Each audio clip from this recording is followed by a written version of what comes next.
Hello friends, நான் ஃபாரன் நீங்கள் பார்த்து மாஸ்டர் டெக்னிக்கல் சேனல். ஸோ ஏற்கனவே வந்து நம்ம ரெட்மி நோட் 10 எப்படி பர்ச்சேஸ் பண்ணணும்னு உங்களுக்கு எல்லாருக்குமே தெரியும். வீடியோ போட்டிருக்கேன், அதோட அன்பாக்சிங்கும் போட்டாச்சு. இந்த வீடியோ வந்து நம்ம note 10 bro மேக்ஸோட review.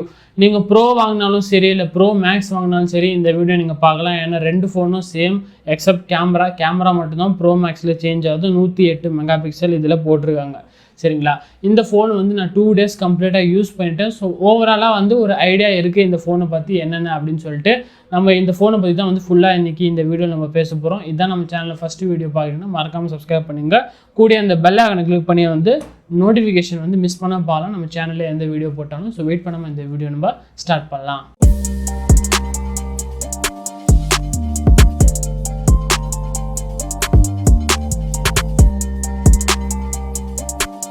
So okay friends, first வந்து நம்ம இந்த ஃபோனோட டிசைனை பற்றி தான் வந்து ஃபஸ்ட்டு பேச போகிறோம். டிசைன் பார்த்தீங்கன்னா வந்து இந்த ஃபோனோட டிசைன் வந்து நிஜமாகவே வந்து எனக்கு ரொம்பவே பிடிச்சிருக்கு. ஏன் அப்படின்னா வந்து நமக்கு ரியல்மிலாம் பார்த்தீங்கன்னா வந்து கலராக இருக்கும், பெரிய பெரிய டெக்ஸ்ட்லாம் போட்டிருப்பாங்க டேரக்ட் ரிலீஃப். அந்த மாதிரி ஃபேன்சியாக கொடுக்காம ஒரு ரிச் ப்ரீமியம் லுக் இருக்கிற மாதிரி ஒரு டிசைனு.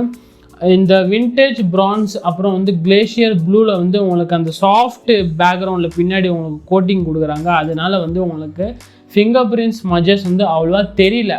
பட் இதில் நீங்கள் dark night black colour variant வாங்கினீங்க அப்படின்னா வந்து அதில் ஃபிங்கர் பிரிண்ட்ஸ் மஜஸ் வந்து நிறையவே பக்காவாக தெரியுது. அது போகிறது பாலாக வந்து இந்த புது கலர் வந்து ட்ரை பண்ணி பாருங்கள். இன்னொரு விஷயம் என்ன அப்படின்னா வந்து நம்ம வீடியோவில் வந்து கண்ணால் பார்க்கும்போது இந்த ஃபோன் வந்து ஆக்சுவலாக ஒரு ஆரஞ்சு கலர் மாதிரி தெரியும். பட் கையில் நமக்கு வந்து ஆக்சுவலாக கிடைக்கும் போது இதோட கலரே வேறு லெவல் இருக்குது. ஒரு வேறு லெவலான ஒரு கிளாசினஸ் அது வந்து நம்மளால் கேப்சர் பண்ண முடியல கேமரானால். நம்ம ரியலாக நம்ம பார்க்குறதோட கேமராவில் கேப்சர் ஆகுது வேறு மாதிரி இருக்குது. ஒரு ஆரஞ்சு கலர் ஃபோன் மாதிரி இருக்கும். இது ஒரு ஆரஞ்சிஷ் மாதிரி தான் இருக்கும். பட் நம்ம கையில் கிடைக்கும் போது அந்த ஒரு கிளாஸினஸ் வந்து சூப்பராக இருக்குது இந்த டிசைனு. அப்புறம் வந்து இந்த கேமராவோட டிசைனை வந்து இவங்க டிஃப்ரெண்ட்டாக பண்ணியிருக்காங்க. மற்றவங்க மாதிரி காப்பி அடிக்காமல் இதில் கொஞ்சம் டிஃப்ரெண்ட்டாக யூஸ் பண்ணியிருக்காங்க. கேமராவோட டிசைன் கூட நல்லா இருக்குது. இதுக்கு இவங்க வச்ச பேர் வந்து இவால்வ் டிசைன் அப்படின்னு சொல்லி வச்சுருக்காங்க. ஸோ ஓகே, டிசைன் வைஸ் நல்லாயிருக்கு. ஃப்ரண்ட்டில் பார்த்தீங்கன்னா வந்து நாட்ச் பார்த்தீங்கன்னா செம்ம சின்னது டாட் நாட்ச். அந்த கேமராவோட சைஸுக்கு ஏற்ற மாதிரி ரொம்ப சின்னது. இப்போ இருக்கிற ஸ்மார்ட் ஃபோன் இண்டஸ்ட்ரியில் வந்து இதுதான் சின்ன கேமராவோட டாட் நாச்சு. இது வரைக்கும் வந்த ஸ்மார்ட் ஃபோனில் இவ்வளோ சின்ன நாச்சு பார்த்துருக்கவே மாட்டீங்க. இதுதான் ஃபஸ்ட்டு ஃபோன் இவ்வளோ சின்ன டாட் நாச்சோட வந்திருக்கு. அப்புறம் வந்து இந்த ஃபோன் வந்து வாட்டர் ப்ரூஃப் கம்ப்ளீட் கிடையாது, பட் வந்து ஸ்ப்ளாஷ் ப்ரூஃபு IP53 சர்டிஃபைடு. மழையில் சப்போஸ் நினைஞ்சிங்க லைட்டாக அப்படின்னா கூட பயப்பட தேவையில்ல, ஒன்றும் ஆகுது ஃபோனுக்கு. அதுக்குன்னு நீங்கள் பக்கெட் ஃபுல்லாக தண்ணி வந்து முழுகுனீங்க அப்படின்னா வந்து அப்போ போயிடும். லைட்டாக தண்ணி பட்டால் மேலோட்டமாக ஸ்ப்ளாஷ் ப்ரூஃப் அப்படின்னு சொல்லி சர்டிஃபைடு அப்படின்னு போட்டிருக்காங்க, வெப்சைட்டில் அவங்க போட்டிருக்காங்க. அடுத்தது வந்து ஃபிங்கர் பிரிண்ட் சென்சார் வந்து நமக்கு இந்த டிசைனில் வந்து இன்பில்ட் டிஸ்பிளேல வைக்கலை. Finger print sensor side wall மவுண்டில் தான். லாக் பட்டன் இருக்கு இல்லையா, அதுலேயே வந்து இன்பில்டாக அவங்க கொடுத்துருக்காங்க. இப்போது என்னோடய 2-3 ஃப்ரெண்ட்ஸ் வச்சுருக்காங்க இன்பில்டு ஃபிங்கர் பிரிண்ட் சென்சார். வந்து அவ்வளோ வந்து எனக்கு அக்யூரேட்டாக வேலை செய்கிற மாதிரி எனக்கு வந்து தெரியாது. கொஞ்சம் நேரம் அழுத்தி பிடிக்கிற மாதிரி இருக்கும். 2-3 செகண்ட் டிலே ஆகும் ஆக்சுவலாக லாக் ஓப்பன் ஆகிறதுக்கு. அந்த மாதிரி இல்லாமல் வந்து இவங்க side mounted finger print sensor கொடுத்தது நல்ல விஷயந்தான். ஏன்னா வந்து பக்காவாக அக்யூரேட்டாக வந்து நமக்கு ஓப்பன் ஆயிடுது. அதே மாதிரி ஃபேஸ் அன்லாக் ஆப்ஷனும் வந்து இதில் நமக்கு அவைலபிளாக இருக்குது. ஜஸ்ட்டு நம்ம வச்சாலே ஓப்பன் ஆயிடுது. ஃபேஸ் அன்லாக்காக இருக்கட்டும் சரி, ஃபிங்கர் பிரிண்ட் சென்சராக இருக்கட்டும் சரி, பக்காவாக செம்ம ஸ்பீடாக ஒர்க் பண்ணுது. டிசைன் வைஸ் எனக்கு ரொம்ப பிடிச்சிருக்கு. கலர் வைஸும் நல்லா இருக்குது. கையில் பிடிச்சாவும் நல்லா லைட் வெயிட்டாக இருக்குது, ஸ்லிம்மாக இருக்குது. மெயினாக சொல்ல போனால் வந்து இதில் பேட்ரி வந்து உங்களுக்கு 5000 கொடுத்துருக்காங்க. அதுக்கு ஏற்ற மாதிரி வந்து தடியாக இருக்கும்னு நான் யோசித்தேன். பட் இவங்க ஏற்கனவே வீடியோவில் லான்ச் அப்போ சொன்னாங்க செம்ம ஸ்லிம்மாக இருக்கும் அப்படின்னு சொல்லி. அது ஏற்ற மாதிரி கரெக்டாக ஸ்லிம்மாக தான் இருக்குது. வெயிட்டும் கரெக்டாக பேலன்ஸ் பண்ணியிருக்காங்க. வெயிட் கூட 192 grams இந்த ஃபோனு. பட் கையில் பிடிச்சா அவ்வளோ ஹெவி வெயிட் மாதிரி நமக்கு தெரியல. அதுக்கு ஒரு தம்ஸ் அப் ஷோமிக்கு. ரெண்டாவது நம்ம டிஸ்பிளே பார்க்க போகிறோம். ஸோ இந்த ஃபோனில் வந்து பார்த்தீங்கன்னா டிஸ்பிளே 6.67 inches உள்ள ஃபுல் HD ரெசல்யூஷன் உள்ள டிஸ்பிளே. சாம்சங் சூப்பர் AMOLED டிஸ்பிளேன்னு சொல்லுவாங்க தெரியுமா. கலர்ஸ்லாம் ரொம்ப பக்காவாக இருக்கும். டார்க்காக இந்த பிளாக்ஸ்லாம் வந்து பர்ஃபெக்டாக தெரியும் இல்லையா, அந்த மாதிரி இந்த டிஸ்பிளே வந்து செம்ம ஒரு குவாலிட்டியான டிஸ்பிளே. நான் யூஸ் பண்ண வரைக்கும் இப்போ வரைக்கும் வந்து நல்லா இருக்குது. இதில் பிரைட்னஸ் கூட நல்லா பக்காவாக இருக்குது. டே லைட் கண்டிஷனில் நீங்கள் வெளியே போனால் கூட வந்து நல்லாவே விசிபிளாக இருக்குது. டிஸ்பிளே எனக்கு தெரிஞ்ச வரைக்கும் இதில் மெயின் ஹைலைட்டு. ஏன்னா ரிஃப்ரெஷ் ரேட் பார்த்தீங்கன்னா வந்து அப் டு 120 Hz வரைக்கும் ரிஃப்ரெஷ் ரேட் கொடுத்துருக்காங்க. இப்போ நம்ம ஆர்டினரி பழைய ஃபோன், இப்போ நான் உங்களுக்கே தெரியும், நான் ப்ரீவியஸாக யூஸ் பண்ணிட்டு இருந்தது நோக்கியா 6.1+, அதில் 60 Hz டிஸ்பிளேன்னு நினைக்கிறேன். இந்த ஃபோன் வாங்கிட்டு நான் 120 Hz எதுக்கு வாங்கணும், யூஸ் பண்ணுறதுக்கு தானே அப்படின்னு சொல்லி நான் 120 Hzல தான் இது ஒரு 2 டேஸாக யூஸ் பண்ணிகிட்ருக்கேன். இது யூஸ் பண்ணிவிட்டு நான் வேறு ஏதாவது மொபைல் எடுத்து யூஸ் பண்ணேன் அப்படின்னா வந்து ஏதோ எல்லா ஸ்மார்ட் ஃபோனும் ஹேங் ஆகிற மாதிரி இருக்குது எனக்கு.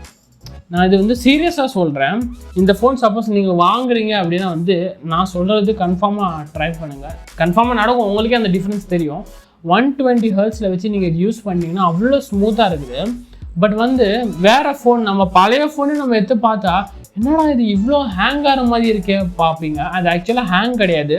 நம்ம டிஸ்பிளேயோட ஸ்மூத்னஸ்ஸு அது 60 Hz டிஸ்பிளே, இது 120 Hzக்கு நம்ம சேஞ்ச் பண்ணி இது பண்ணும்போது பயங்கரமான டிஃப்ரென்ஸ் தெரியுது காய்ஸ்.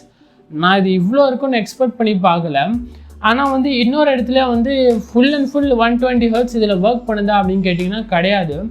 இதில் UI லான்ச்சர்லலாம் வந்து 120 Hz இருக்குது. பட் யூடியூப்பில் எனக்கு 120 Hz சப்போர்ட் ஆகலை. மேலே கீழே பண்ணும்போது 60 Hz மாதிரி தான் தெரியுது. அதே மாதிரி வந்து டைலர், கான்டாக்ட்ஸ் இதெல்லாம் வந்து ஃபுல்லாக ஸ்டாக் ஆண்ட்ராய்டில் இருக்கிற மாதிரி கூகுள் ஆப்ஸ் தான் யூஸ் பண்ணுறாங்க. டைலர் நம்ம கால் பண்ணுற ஆப்பு, அப்புறம் கான்டாக்ட்ஸு இதெல்லாம் வந்து கூகுளில் இன்பில்டாக இருக்கிற ஸ்டாக் ஆண்ட்ராய்டில் இருக்கிற அதே தான் வந்து யூஸ் பண்ணுறாங்க. ஸோ அதெல்லாம் வந்து ஒரு 60 Hzல தான் இருக்கிற மாதிரி எனக்கு தெரியுது. ஏன்னா நம்ம ஸ்வைப் பண்ணும்போது அந்த ஒரு 120 Hz அதில் தெரியல. நம்ம 120 Hz வெளி சைட்லாம் யூஸ் பண்ணிவிட்டு நம்ம அது போய் பார்க்கும்போது ஏதோ நம்ம ஃபோனை லேக் ஆகிற மாதிரி தெரியும். பட் அது லேகிங் ப்ராப்ளம் இல்லை. ஆக்சுவலாக அது ரிஃப்ரெஷ் ரேட்டு கொஞ்சம் ப்ராப்ளமாக இருக்குது. அது ஏன் அது சப்போர்ட் பண்ணலையா இல்லை வந்து MIUIயில் அந்த ப்ராப்ளம் இருக்கான்னு சொல்லி எனக்கு கிளியராக தெரியல. சில ஆப்ஸ் தான் சப்போர்ட் பண்ணுது, சில ஆப்ஸ் வந்து 60 Hzல தான் இன்னும் வரைக்கும் ரன் ஆகிட்டுருக்கு. யூடியூபோட ஸ்டூடியோ கிரியேட்டர்ஸ்க்கான ஒரு ஆப் இருக்கும், அதில் 120 Hz நல்லா பக்காவாக ஒர்க் பண்ணுது. நான் ஸ்வைப்லாம் பண்ணேன். பட் யூடியூப்பில் உள்ளே போன வீடியோஸை ஸ்க்ரால் பண்ணேன் அப்படின்னா வந்து 60 Hz மாதிரி தான் இருக்குது. அதெல்லாம் கொஞ்சம் இன்னும் கம்ப்ளீட்டாக 120 Hzக்கு இது அடாப்ட் ஆகலை. கொஞ்சம் இடத்துல நமக்கு 60 Hz இந்த ஃபோன்லாம் பார்க்குற மாதிரி தான் இருக்கும். அப்போது என்ன நினைப்போம்னா ஹேங் ஆகிற மாதிரி தெரியும் நம்ம ஃபோனு. அது ஹேங் கிடையாது. ரெஃப்ரெஷ் ரேட் வந்து கொஞ்சம் இன்னும் ஆப்டிமைஸாக பண்ணலை. அதே மாதிரி சாஃப்ட்வேரும் வந்து கொஞ்சம் நமக்கு MIUIயில் நிறைய பக்ஸ் இருக்குதுன்னு நினைக்கிறேன். அடுத்தது வந்து நிறைய பேர் அட்வர்டைஸ்மெண்ட் இருக்கா அந்த ஃபோனில் அப்படின்னு சொல்லி கேட்பீங்க. இதில் மெயின் விஷயம் என்னென்னா, இந்த ஃபோன் நம்ம ஸ்டார்ட் அப் பண்ணும்போது பாலிசி அப்படின்னு சொல்லிட்டு 2 டிக் மார்க் கேட்கும். அதில் வந்து டிஃபால்ட்டாக ஒரு MI பாலிசி வந்து இந்த ஸ்டார்ட் பண்ணும்போது நீங்கள் ஃபஸ்ட்டு ஃபோன் வாங்கி ஆன் பண்ணும்போது MIUI 12 அப்படின்னு சொல்லிட்டு அந்த செட்டப் பண்ணுவோம் இல்லையா, அதில் பாலிசி அப்படின்னு சொல்லிட்டு 2 டிக் மார்க் இருக்கும். அதில் வந்து ஒன்று ஏற்கனவே டிக்காக இருக்கும், ஒன்று மட்டும் நம்ம டிக் பண்ணிவிட்டு நெக்ஸ்ட் ஆப்ஷன் போகிற மாதிரி இருக்கும். அது ஆக்சுவலாக நான் ஸ்க்ரீன்ஷாட் எடுக்கலை, அது பார்த்ததுனால சொல்கிறேன். அது ஏற்கனவே டிக்காக இருக்கிற ஆப்ஷனை நீங்கள் எடுத்துருங்க, அன்டிக் பண்ணிடுங்க. இதில் என்ன போட்டிருக்கோம் அப்படின்னா வந்து இந்த MIயோட ஆப்ஸ் எல்லாம் இருக்கட்டுமா அப்படின்னு சொல்லி சம் கைண்ட் ஆஃப் அதில் கேட்டிருக்கோம். அந்த டிக்கை எடுத்துகிட்டு இன்னொரு அன்செக்கில் இருக்கணும், அது செக் பண்ணிவிட்டு நெக்ஸ்ட் ஆப்ஷன் போயிடுங்க. சப்போஸ் நீங்கள் மறந்து நீங்கள் 2 டிக்கும் ஆட் பண்ணி நெக்ஸ்ட் ஆப்ஷன் கொடுத்து ஜிமெயிலில் சைன்இன்லாம் பண்ணிட்டீங்கன்னா கூட அட்வர்டைஸ்மெண்ட்டு, தேவையில்லாத ஆப்ஸு இதெல்லாம் உங்களுக்கு ஆட்டோமேட்டிக்காக இன்ஸ்டால் ஆகிடும்.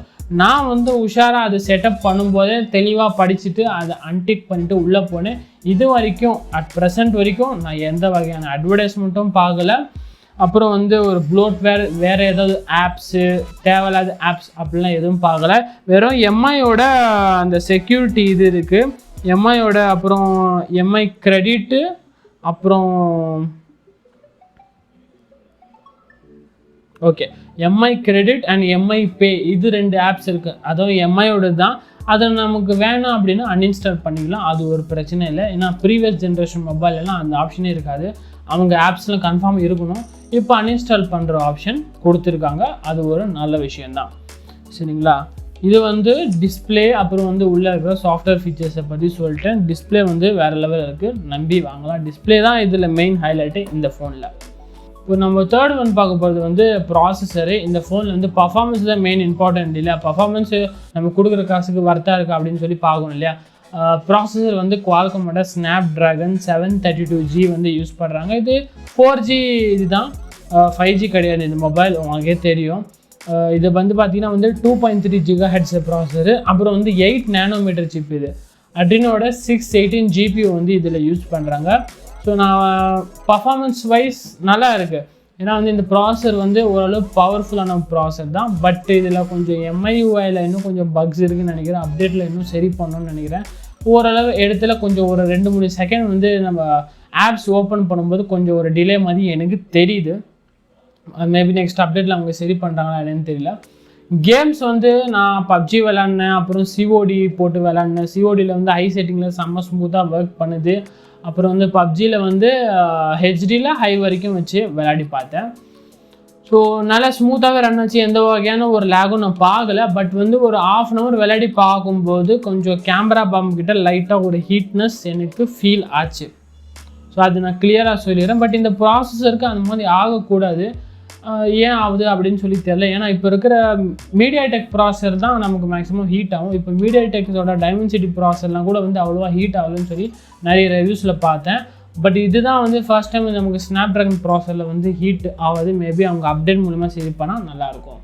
So okay, operating system. Next வந்து ஆப்ரேட்டிங் சிஸ்டம் ஓஎஸ்சியில் வந்து Android 11 இந்த பாக்ஸ். நீங்கள் ஃபோன் எடுக்கும்போதே Android 11 கரண்ட் அப்டேட்டில் இருக்கும். ஆனால் வந்து ஃபோனை நீங்கள் ஒன்ஸ் நீங்கள் ஆன் பண்ணிங்க அப்படின்னா செட்டிங்கில் போய்ட்டு அப்டேட் செக் பண்ணி பாருங்கள். கேமராக்காக ஒரு அப்டேட் விட்டாங்க, ஒரு 250 MBக்காக ஒரு அப்டேட்டு. நான் வந்த முன்னாடியே அந்த 250 MB அப்டேட்டை வந்து ஃபஸ்ட்டு பண்ணிட்டேன். MIUI 12 ஆனால் வந்து அவ்வளோ ஆப்டிமைஸாக இல்லை. மேபி இன்னும் ஃபியூச்சரில் அது அப்டேட்ஸ் கொடுத்து சரி பண்ணலாம். ஓஎஸை பொறுத்த வரைக்கும் ஓகே. Android 11 இருக்குது, அப்போ கன்ஃபார்மாக வந்து அடுத்த வருஷம் Android 12 வந்தாலும் அப்டேட் வரதுக்கு நிறைய வாய்ப்பு இருக்குது இந்த ஃபோனுக்கு. ஸோ ஓகே, அடுத்தது வந்து நம்ம நெட்ஒர்க்கை பற்றி போகலாம். நெட்ஒர்க் நான் ஏற்கனவே சொன்ன மாதிரி இது 4G சப்போர்ட்டட், டுவல் வோல்டி இருக்குது. வைஃபை வந்து 5 GHz புதுசாக நீங்கள் யூஸ் பண்ணிங்கன்னா 5 GHz வைஃபை யூஸ் ஆகும்.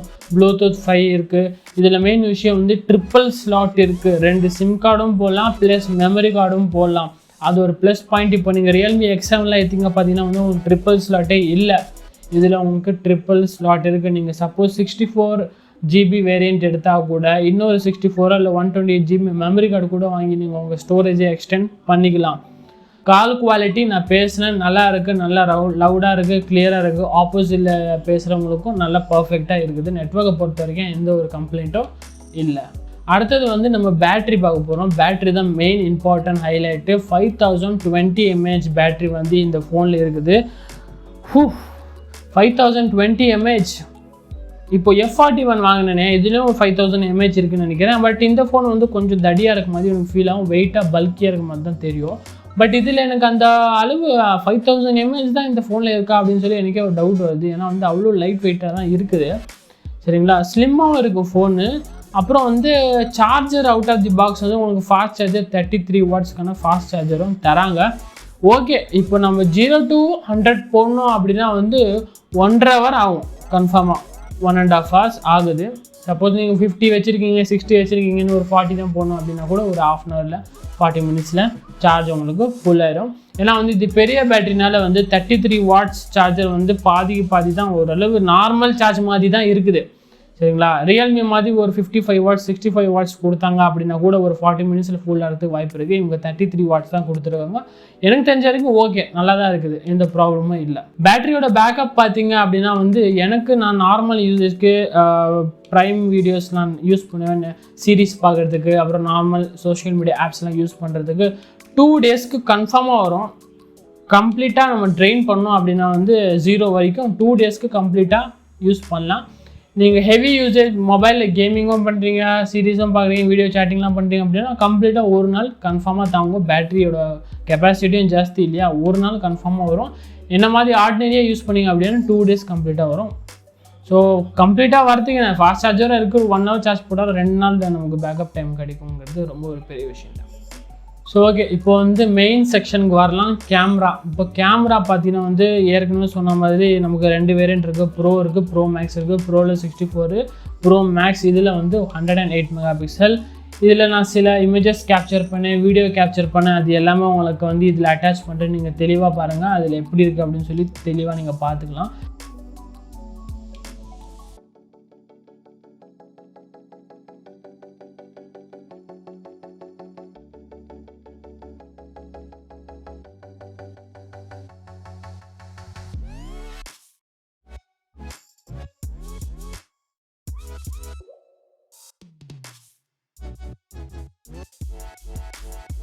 வீடியோ செம்ம லென்த்தாக போயிடுச்சு.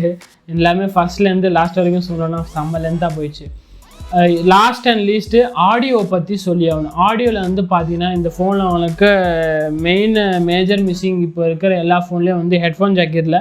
இந்த ஃபோனில் உங்களுக்கு ஹெட்ஃபோன் ஜாக் இருக்குது. அதுவும் இல்லாமல் ஸ்டீரியோ ஸ்பீக்கர், கீழேயும் ஸ்பீக்கர் இருக்குது, மேலேயும் ஸ்பீக்கர் இருக்குது.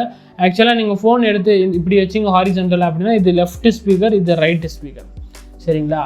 நான் சரவுண்டு டெஸ்ட்டை நான் லெஃப்ட் ரைட்டு டெஸ்ட்டு பண்ணும்போது லெஃப்ட்டுக்கு ஒரு சைடு வந்தது, ரைட்டுக்கு ஒரு சைடு சவுண்டு தனித்தனியாக பிரித்து வந்தது. ஸோ ஸ்டீரியோ சவுண்டு நல்லா இருக்குது. ஏன்னா இந்த ரேட்டுக்கு ஸ்டீரியோ யாரும் கொடுத்ததில்லை. சரிங்களா? High and smart phone, flagship smart ஃபோனில் தான் நான் பார்த்துருக்கேன் ஸ்டீரியோ. இந்த பட்ஜெட்டுக்கு ஸ்டீரியோ செம்மையாக இருக்குது. ஏன்னா வந்து வீடியோஸ்லாம் பார்க்கும்போது ஒரு லெஃப்ட் ரைட்டில் வர சவுண்டு கூட சின்ன சின்ன டீட்டெயிலிங் கூட என்னால் வந்து கிளியராக கேட்க முடியுது. சைலண்ட்டாக இருந்தது ரூம்னா பக்காவாக இன்னும் கேட்கும். ஏசியில் இருந்தீங்க அப்படின்னா. ஃபேன்லனா அவ்வளோவா கேட்காது. லவுட்னஸ் அவ்வளோவா லவுடாக இருக்குன்னு சொல்ல முடியாது. 2 ஸ்பீக்கர் இருந்தாலும் கரெக்டான அளவு தான் சவுண்ட் இருக்குது. வீடியோஸ்லாம் நம்ம பார்க்கும்போது ஏதாவது சென்ட்ரலைஸாக ஃபோன் நடுவிலேருந்து சவுண்டு வர மாதிரி ஒரு ஃபீலிங் இருக்குது. ஏன்னா இத்தனை நேரம் நம்ம வந்து சிங்கிள் ஸ்பீக்கர் ஃபோன் தான் யூஸ் பண்ணியிருப்போம். ஒரே ஒரு ஸ்பீக்கர் கை பக்கத்தில் வந்து சவுண்டு வர மாதிரி இருக்கும். பட் இதில் வந்து நம்ம இப்போ கையில் 2 கையில் இப்படி வச்சுட்ருக்கோம் அப்படின்னா வந்து நம்ம வீடியோஸ் டிஸ்பிளேயில் பார்க்கும்போது சவுண்ட் வந்து 2 சைடில் வந்து நமக்கு வரதுனால டிஸ்பிளேலேருந்து நடுவிலேருந்து வர்ற மாதிரி ஒரு ஃபீலிங் இருக்குது. ஸோ ஆடியோவை பொறுத்த வரைக்கும் ரொம்ப நல்லாவே இங்கே பண்ணியிருக்காங்க. ஸ்டீரியோ ஸ்பீக்கர் கொடுத்தது இன்னொரு பெஸ்ட் அட்வான்டேஜ். இப்போ மெயின் வருவோம், இந்த ஃபோன் வாங்கலாமா வேணாமா அப்படின்னு சொல்லி நிறைய பேர் கன்ஃபியூஷன் இருக்கும். இந்த பட்ஜெட்டில் வந்து ரியல்மியில் 5G ஃபோனே கிடைக்கிது. அங்கேயும் வந்து சூப்பர் AMOLED டிஸ்பிளே கிடைக்கிது. பேட்டரியும் பர்ஃபெக்டாக இருக்குது. 65 வாட்ஸோ 50 வாட்ஸோ ஏதோ சார்ஜர் கொடுக்குறாங்க, ஃபாஸ்ட் சார்ஜிங். அதனால் வந்து நிறைய பேர் கன்ஃபியூஷன் இருக்காங்க, நான் அந்த ஃபோனுக்கு போட்டுமா இந்த ஃபோனுக்கு வரலாமா அப்படின்னு சொல்லி. எல்லாமே வந்து உங்களோட டிபெண்டன்ஸ், நீங்கள் எப்படி யூஸ் பண்ண போகிறீங்களோன்னு உங்களோட ஆப்ஷன், உங்களோட சாய்ஸை பொறுத்து தான் இருக்குது. எனக்கு பொறுத்த வரைக்கும் எனக்கு 5G வந்து ஒரு மேட்ரே இல்லை. ஃபர்ஸ்ட் ஆஃப் ஆல் இன்னும் 5G வரவே இல்லை. இன்னும் டெஸ்டிங்கில் தான் போயிட்டுருக்கு. அது கம்ப்ளீட்டாக வரத்துக்கு 1 வருஷம் 1.5 வருஷம் ஆயிரும். அதுக்கப்புறம் 5Gயோட பிளான்ஸ் எப்படி வரப்போகுதுன்னு நமக்கு தெரியாது. ஸோ எனக்கு பொறுத்த வரைக்கும் 4Gலேயே நல்லா ஸ்பீடாக இருக்குது. இப்போ நான் ஜியோ 4G வந்து ஸ்பீட் டெஸ்ட் பண்ணி பார்க்கும்போது இந்த ஃபோனில் எனக்கு 22-23 Mbps ஸ்பீடு வந்து டவுன்லோடு இது கிடச்சிது. ஸோ ஓகே, சேட்டிங்கு வீடியோ பார்க்குறதுக்கு கரெக்டாக இருக்குது. இந்த ஸ்பீடு எனக்கு எந்த ஒரு ப்ராப்ளமும் இல்லை. ஹை ஸ்பீடு வேணும்னா எனக்கு வீட்டில் வைஃபை இருக்குது, வைஃபை கனெக்ட் பண்ணி நான் யூஸ் பண்ணிப்பேன். இல்லை உங்களுக்கு ஃபியூச்சரிஸ்டிக் 5G ஸ்மார்ட் ஃபோன் தான் வேணும் அப்படின்னா வந்து நீங்கள் அந்த டைமென்சிட்டி ப்ராசர் இருக்கிற ரியல்மி பிராண்டு நீங்கள் போகலாம். அப்படி இல்லைன்னா கூட எம்ஐயில் கூட அவங்களுக்கு 10i இருக்குது. இன்னொரு விஷயம் வந்து எனக்கு தெரிஞ்ச வரைக்கும் இவங்க இந்த ஃபோனை 5Gக்கு எடுத்துகிட்டு வரல அப்படின்னா கூட அதுதான் காரணம். இவங்க இதில் 5G கொடுத்தாங்கன்னா கன்ஃபார்மாக இவங்க எம்ஐயோட 10i சேல்ஸே ஆகாது. ஸோ அதனால் 5G அதில் வச்சாங்க ப்ராசஸரு. சூப்பர் AMOLED 120Hz டிஸ்பிளேலாம் இதில் வச்சாங்க. அப்போ தான் வந்து மக்கள் 5G யாருக்கு தேவையோ அந்த MI 10iக்கு போவாங்க. டிஸ்பிளே யார் இம்பார்ட்டன்ஸ் நிறைய கொடுக்குறாங்களோ இந்த ஃபோன் வாங்கணும் அப்படின்னு சொல்லி அது ஒரு மார்க்கெட்டிங் ட்ரிக் அப்படின்னே சொல்லலாம். ரெண்டுத்துலேயும் 108 மெகாபிக்சல் கேமரா தான். பட் அதில் 5G இருக்குது. இதில் டிஸ்பிளே உங்களுக்கு பர்ஃபெக்டாக இருக்குது. 120Hz display. இந்த ஃபோனில் மெயின் ஹைலைட்டே டிஸ்பிளே தான். நல்லாயிருக்கு. சன்லைட்லேயும் நல்லாயிருக்கு. இண்டோர்லேயும் வந்து ஆக்சுவலாக ரொம்ப நல்லாவே இருக்குது. HDR கண்டென்ட் வந்து நீங்கள் பார்க்கலாமே. நான் யூடியூப்லேயும் சரி, social white one L1 certified, prime video, Netflix, Hotstar, இதில் ஃபுல்லாக நீங்கள் ஃபுல் HD கண்டென்ட் நீங்கள் பார்க்கலாம். இதுக்கு முன்னாடி இருந்த ஃபோன்லலாம் நான் ஃபுல் HD இல்லை, வெறும் நார்மல் குவாலிட்டியில் தான் பார்த்தேன். இதில் வந்து ஃபுல் HD குவாலிட்டியில் நீங்கள் பார்க்கலாம். அதெல்லாம் எந்த ஒரு பிரச்சனையும் இல்லை. ஸோ இப்போ வரைக்கும் நான் யூஸ் பண்ணதில் எல்லாமே சொல்லிட்டேன். இதுக்கப்புறம் இன்னும் ஏதாவது இருக்கா அப்படின்னு சொல்லிட்டு நான் இனிமேல் செக் பண்ணி ஒரு 10 days யூஸ் பண்ணிட்டு 15 days யூஸ் பண்ணிட்டு ஒரு கிளியர் ஐடியா கொடுத்துட்றேன். எப்படி இருக்குது, என்னென்ன குறைகள் இருக்குது அப்படின்னு சொல்லி நான் இன்னும் கொஞ்சம் யூஸ் பண்ணி பார்க்கணும். ஆல்வேஸ் ஆன் டிஸ்பிளே கொடுத்துருக்காங்க டிஸ்பிளேல, பட் அது ஆல்வேஸ் ஆனே இல்லை, 10 செகண்ட் ஆஃப் ஆயிடுது. ஸோ இந்த மாதிரி சில சின்ன பாயிண்ட்ஸ்லாம் இருக்குது. அது நான் இன்னும் கொஞ்சம் டெஸ்ட் பண்ணிவிட்டு ஒரு 10 days 15 days கழிச்சிட்டு எப்படி இருக்குது இன்னும் ஒரு கம்ப்ளீட்டான ஒரு சின்ன ரிவ்யூ தான். இது கொஞ்சம் லாங்காக சொல்லியிருக்கேன், ஃபஸ்ட்லேருந்து லாஸ்ட் இருக்கும். அது கொஞ்சம் சின்னதாக இருக்கும். ஸோ இந்த வீடியோ பிடிச்சிருந்தா மெயினாக லைக் பண்ணுங்கள். இந்த ஃபோனை பற்றி வேறு ஏதாவது டவுட் இருந்தால் கீழே கமெண்ட் செக்ஷனில் கமெண்ட் பண்ணுங்கள். நான் முடிஞ்ச அளவுக்கு ரிப்ளை பண்ணுறேன். ஸோ தேங்க்யூ ஃப்ரெண்ட்ஸ் ஃபார் வாட்சிங் திஸ் வீடியோ.